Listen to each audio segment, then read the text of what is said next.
Hey guys, welcome to my YouTube channel. So guys, in this video हम करेंगे body fluids and circulation के example problems को। So guys, अगर आप channel पे नए हैं तो चैनल को सब्सक्राइब करें, क्योंकि आपको इस चैनल पे लीड से रिलेटेड वीडियोस मिलती रहेंगी। सो आइए स्टार्ट करते हैं हम इसको। सो यार, इस चैप्टर के जो टोटल क्वेश्चन हमें करने हैं वो टोटल हमें 16 क्वेश्चन करने हैं। ठीक है, आओ सबको एक एक करके हम देख लेते हैं।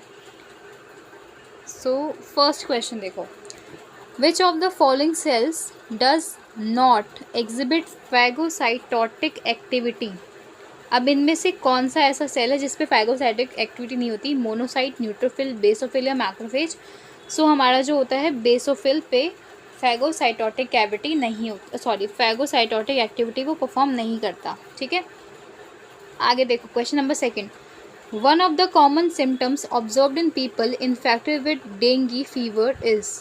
अब डेंगू फीवर जब होता है तो उसमें क्या होता है? मेन जो हमें ऑब्जर्वेबल जो पॉइंट होता है वो क्या होता है? Significant decrease in RBC count, significant decrease in WBC count, significant decrease in platelet count या significant increase in platelet count.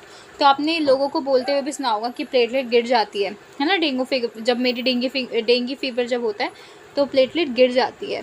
So significant decrease in platelet count. Okay, आगे चलते हैं। थर्ड क्वेश्चन कह रहा है which among the following is correct during each cardiac cycle? Option A, the volume of blood pump out by the right ventricle and left ventricle is same. Option B, the volume of blood pumped out by right and left ventricle is different. Option C, the volume of blood receive by each atrium is different. Option D, the volume of blood receive by aorta and pulmonary artery is different. So हमसे यहाँ पे correct statement की बात करिए regarding cardiac cycle. सो जो blood pump होता है, चाहे वो मेरा राइट वेंट्रिकल हो चाहे मेरा लेफ्ट वेंट्रिकल हो, दोनों से सेम ब्लड पास होता है। ठीक है। Fourth, cardiac activity could be moderated by autonomous neural system. Tick the correct answer. Option A, the parasympathetic system stimulate heart rate and stroke volume. Option B, the sympathetic system stimulate heart rate and stroke volume. Option C, the parasympathetic system decrease the heart rate but increases the stroke volume. Option D, the sympathetic system decrease the heart rate but increase the stroke volume. अब देखो, हमें पता है जो हमारा heart होता है वो हमारा मायोजेनिक होता है। वी ऑल नो हमारा जो हार्ट है वो हमारा मायोजेनिक है। मतलब वो जो सिग्नल्स होते हैं, जो इम्पल्स होता है, वो खुद ही जनरेट कर सकता है, वो किसी पे डिपेंड नहीं करता। बट येस, कुछ एक्टिविटी, कुछ हद तक जो इसकी एक्टिविटी होती है मेरी, वो मेरा पीएनएस कंट्रोल करता है। आपको पता है कि जो पीएनएस होता है हमारा, देखो जो मेरा पीएनएस होता है उसके दो पार्ट होते हैं, एक होता है एसएनएस, एक होता है हमारा एएनएस। तो हमारा एएनएस कंट्रोल करता है हार्ट की कुछ एक्टिविटी को। अब एएनएस भी दो टाइप का होता है, सिंपैथेटिक एंड पैरासिम्पैथेटिक। सो आपको ये पता होना चाहिए कि जो मेरा पैरासिम्पैथेटिक होता है वो सब चीज़ डिक्रीज़ करवाता है, और जो मेरा सिंपैथेटिक होता है वो हर चीज़ इंक्रीज़ करवाता है। हर चीज़ का मतलब क्या है? स्ट्रोक वॉल्यूम, कार्डिक आउटपुट और हार्ट रेट, इन सबको ये डिक्रीज़ कराएगा। कौन सा? पैरासिम्पैथेटिक। और स्ट्रोक वॉल्यूम बिल्कुल इसका ऑपोजिट, इसको इंक्रीज़ कराएगा। राइट। सो इसको अगर हम देखें, सो हमारा जो ऑप्शन जो करेक्ट होगा वो हमारा हो जाएगा B, the sympathetic system stimulate heart rate and stroke volume. ठीक है, ओके। स्टिमुलेट का मतलब इंक्रीज़ करना होता है, जो गलत है। पैरासिम्पैथेटिक हमारा डिक्रीज़ करता है। तो फोर्थ का बी ऑप्शन हमारा सही है। अब देखो fifth, mark the pair of substance among the following which is essential for coagulation of blood. अब ब्लड का कोगुलेशन का बोल रहे हैं हमें।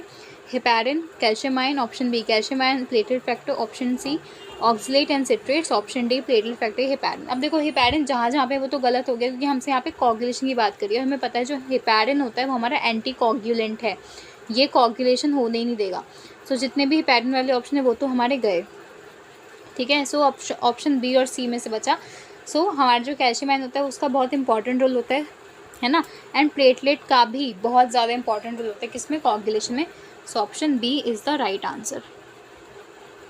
सिक्स्थ क्वेश्चन देखो, ECG depicts depolarization and repolarization processes during the cardiac cycle. In the ECG of normal healthy individual of one of the following wave is not represent. अब देखो ईसीजी की बात करिए और बोला है कि कौन सा इनमें से रिप्रेजेंट नहीं होता है ईसीजी के ऊपर। आप लोगों ने ईसीजी पढ़ा है, कुछ इस टाइप से होता है हमारा, ठीक है। ये P होता है, ये Q R S होता है, यहाँ पे T वेव बनती है, राइट। तो इस ECG के अंदर हमारा क्या होता है, हमारा रीपोलराइजेशन ऑफ एट्रिया डिपिक्ट नहीं होता, ठीक है। बाकी सब शो होता है, जैसे P है हमारा तो वो मेरा डीपोलराइजेशन एट्रिया शो करेगा, QRS कॉम्प्लेक्स मेरा डीपोलराइजेशन ऑफ वेंट्रिकल शो करेगा, जो T वेव होगा वो मेरा रीपोलराइजेशन ऑफ वेंट्रिकल्स को शो करेगा, ओके।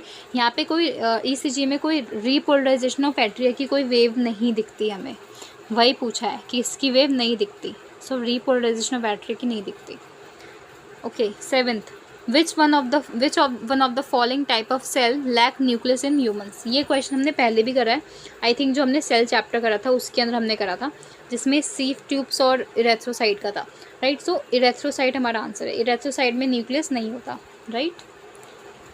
अब क्यों ये न्यूक्लियस लूज कर देता है, बिकॉज ये मैक्सिमम स्पेस अपने पास रखता है सो दैट ये ऑक्सीजन को कैरी कर पाए। 8th क्वेश्चन देखो, which one of the following blood cell is involve in antibody production.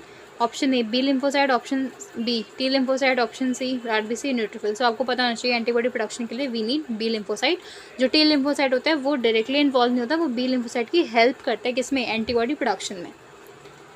9th, the cardiac impulse is initiated and conducted further up to ventricle. The correct sequence conduction of, देखो impulse conduction का हमें pathway पूछा, कौन सा हमारा correct है। हमारा सबसे पहले हमारा ऐसे नोड होगा, फिर हमारा AV नोड होगा, पुरकिंजे फाइबर यहाँ नहीं होगा, ऐसे नोड होगा, पर ये भी गलत, ऐसे नोड AV बंडल, ये हमारा सही ऑप्शन है। पुरकिंजे फाइबर ऐसे नोड के बाद नहीं आता, ये भी गलत। सो ऑप्शन सी हमारा सही, पहले ऐसे नोड होगा, फिर AV नोड होगा, फिर AV बंडल, देन लास्ट में हमारा पुरकिंजे फाइबर। अब देखते हैं 10th question, the cells involve in inflammatory reactions are. Option A basophil, option B neutrophil, option C eosinophils, या ऑप्शन डी लिम्फोसाइट्स। सो हमसे यहाँ पे इन्फ्लामेटरी रिएक्शन की बात करिए, सो इन्फ्लामेटरी के अंदर हमारा जो इन्वॉल्व होता है वो होता है हमारा बेसोफिल। इजेनोफिल हमारा एलर्जिक के लिए रिस्पॉन्सिबल होता है, मोस्ट ऑफ द स्टूडेंट्स जो होते हैं कंफ्यूज होते हैं, हमारा बेसो होगा, ये इजानो होगा, सो आपको याद रखना है। जो मेरे इजानोफिल्स होते हैं जिसको हम एसिडोफिल्स भी बोलते हैं, they involve in allergic reactions, और जो बेसोफिल होता है वो मेरा इन्फ्लामेटरी रिएक्शन प्रोवाइड करता है, हेपेरिन वगैरह सेरोटोनिन वगैरह को रिलीज़ करता है, और ये सबसे कम अमाउंट में होता है। It's the only plasma protein, ठीक है, जो सबसे लेस अमाउंट में होता है। आगे देखो question number 11, the second heart sound dub is associated with closure of. अब आपने देखो पहले पूरा रीड कर लेते हैं। ऑप्शन ए देखो tricuspid valve, option B semilunar valve, option C bicuspid, या option D tri and bicuspid valve. तो उसने बोला डब साउंड हमारी क्यों आती है, कौन सी वाल्व होती है जो क्लोज होती है जिससे डब साउंड आती है। सो वी ऑल नो कि we have two kind of sound, lub and dub, right. Lub sound कब आएगी, जब हमारा क्लोजर होगा AV वाल्व्स का, मतलब बाइकस्पिड एंड ट्राइकस्पिड। और डब कब आता है, डब आता है जब मेरा सेमिलुनर वाल्व्स क्लोज होती हैं। So option B, okay. 12th, which of the following correctly explain a phase और event in a cardiac cycle in a standard electrocardiogram. समझ आया क्वेश्चन।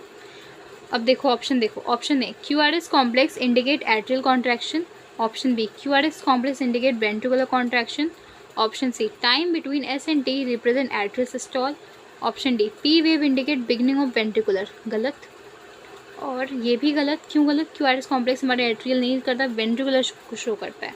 जितने QRS कॉम्प्लेक्स उतना ही हमारा हार्ट बीट, ठीक है। सो इसके अकॉर्डिंग हमारा ऑप्शन बी सही हो जाएगा। 13, विच of the following statement is, which of the following statement is incorrect. अब यहाँ पे हमसे इनकरेक्ट स्टेटमेंट पूछा है, ध्यान से देखो, ये काफ़ी इंपॉर्टेंट क्वेश्चन है क्योंकि इसमें बहुत सारी चीज़ें हमारी क्लियर होती हैं। एक क्वेश्चन से इसमें बहुत सारी चीज़ें एक तरह से हमसे पूछी हैं। तो देखो which of the following statement is incorrect. Option A देखो, a person of O blood group has anti-A and anti-B antibody in his plasma. हमें बताना है इनकरेक्ट कौन सा है इनमें से। सो ऑप्शन ए को ध्यान से पढ़ो, अ person of blood group O has anti-A and anti-B antibodies in his blood plasma. तो क्या ये स्टेटमेंट मेरी सही है? So yes, it is correct.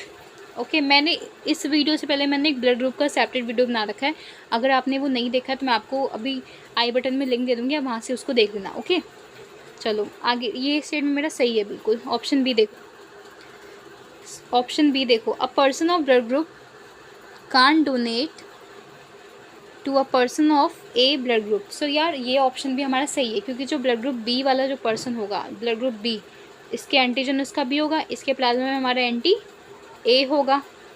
सो अगर मैं, क्या ये ए को दे सकता है, तो इसके ऊपर ए होगा, यहाँ पे एंटी बी होगा। सो ये इसको ट्रांसमिट नहीं कर सकता, वही लिखा है। तो ये मेरा सही स्टेटमेंट है, बी वाला स्टेटमेंट भी मेरा सही है।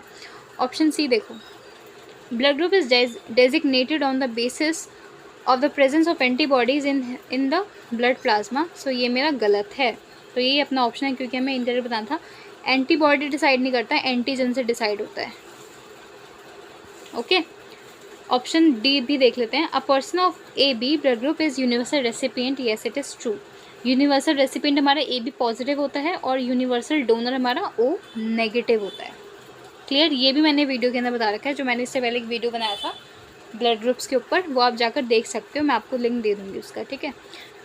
14th, what would be the cardiac output of a person having 72 heart beat per minute and a stroke volume of 50 ml। अब देखो इसने हमसे हार्ट बीट दे रखा है, हमें और क्या दे रखा है 50 ml, स्ट्रोक वॉल्यूम दे रखा है, हमसे क्या पूछा है कार्डिक आउटपुट। हमें पता है कार्डिक आउटपुट जो होता है हमारा heart beat into stroke volume.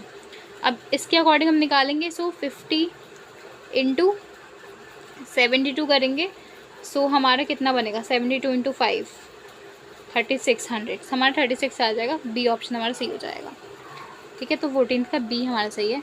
अब 15th क्वेश्चन देखो, matching, and then 16th question. अब देखो 15 देखो ध्यान से, लिम्फेटिक सिस्टम है, पल्मोनरी वेन है, थ्रोम्बोसाइट एंड लिम्फोसाइट्स। अब इसको तुम्हें यहाँ पे मैच करने कौन सा करेक्ट है। सो देखो लिम्फेटिक सिस्टम जो होगा हमारा होगा यहाँ पे, to drain back the tissue fluid to the circulatory system. Pulmonary vein हमारा ऑक्सीजनेटेड ब्लड कैरी करती है, हमें पता है वेन जो होती है वो जनरली डीऑक्सीजनेटेड ब्लड कैरी करती है accept pulmonary vein, and same for the artery. Thrombocyte उसका ऑपोजिट होगा, थ्रोम्बोसाइट कोagulation में हेल्प करता है, अभी हमने ऊपर भी देखा थ्रोम्बोसाइट एंड कैल्शियम आयन वाला। एंड लिम्फोसाइट हमारा इम्यून सिस्टम के लिए रिस्पॉन्सिबल है, ठीक है। सो ए का हमारा थर्ड हो जाएगा, बी का फर्स्ट, ए का थर्ड, बी का फर्स्ट, हमारे दो ऑप्शन है। थ्रोम्बोसाइट का हमने, सी का हमने फोर्थ किया था, सो हमारा ऑप्शन बी सही है।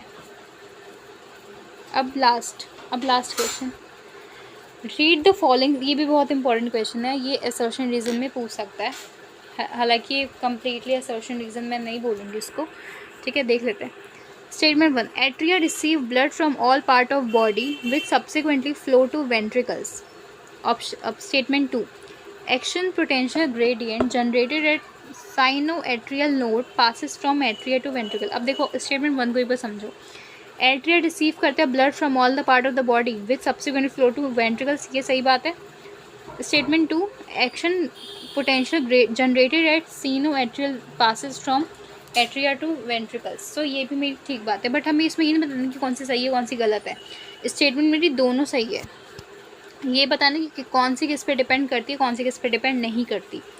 सो देखो ऑप्शन देखो एक बार, ऑप्शन दे रखा है हमें, option A, action mentioned in statement 1 is dependent on action mentioned in statement 2। Option B, action mentioned in statement 2 is dependent on action mentioned in statement 1. Option C, action mentioned in statement 1 and 2 are independent of each other. या option D, action mentioned in statement 1 and 2 are synchronous. synchronous मतलब same, independent मतलब दोनों एक दूसरे को कोई relation नहीं है। सो देखो यार, जब ये चीज़ नहीं होगी ना, जब तक स्टेटमेंट 1 जब तक ट्रू नहीं होगी तब तक ये चीज़ भी नहीं होगी। सो हमारे यहाँ पे बी ऑप्शन सही है। स्टेटमेंट 2 जो है वो डिपेंड कर रहा है किस पे, 1 पे। अगर 1 जब तक नहीं होगा तब तक मेरा सेकंड भी नहीं होगा, राइट, क्योंकि हमें पता है 70 ml जो होता है ब्लड वो हमारा खुद फ्लो करता है, 30% जो होता है वो इंक्रीज़ होता है बाय एक्शन पोटेंशियल, जो ऐसे node which is the pacemaker वो जनरेट करता है, ठीक है। तो इसका मेरा बी सही हो जाएगा। सो गाइस यहाँ पे हमारे क्वेश्चन होते हैं ख़त्म। अब हम नेक्स्ट वीडियो में मिलेंगे जहाँ पे हम करेंगे एक्सक्रीशन के क्वेश्चंस को, राइट। सो अभी के लिए इतना है। एंड येस, अगर आपने इससे पहले के यूनिट्स को नहीं देखा है तो आप जाकर देख सकते हो, मैं आपको लिंक दे दूँगी डिस्क्रिप्शन में। आज के लिए इतने, मिलते हैं नेक्स्ट वीडियो में।